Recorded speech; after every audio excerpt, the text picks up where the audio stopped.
अकोला महामंडळ S T bus सेवेचं इथं आलेलं आहे विभागीय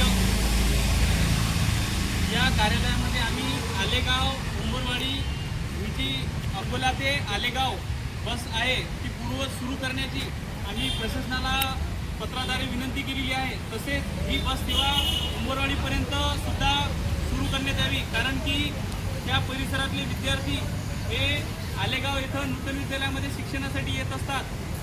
त्या मुलांचं बस सेवा नसल्यामुळं शिक्षणापासून ते वंचित राहत आहेत। तरी आम्हाला मॅडमनी सकारात्मक प्रतिसाद दिलेला आहे। पुढील 8 दिवसात जी आलेगावची 8:30ची आणि 10:30ची बस फेरी बंद झालेली आहे ती बस सेवा पूर्ववत सुरू करण्यात येईल। तसेच ती केवळ आलेगाव पुरतीच नव्हे तर ती उंबरवाडीपर्यंत नेण्यात येईल असं मॅडमने आम्हाला आश्वासन दिलेलं आहे। तरी आम्ही सर्व आलेगाव उंबरवाडी नवेगाव या परिसरातील नागरिक एस टी महामंडळ प्रशासनाचे आभार व्यक्त करतो। धन्यवाद।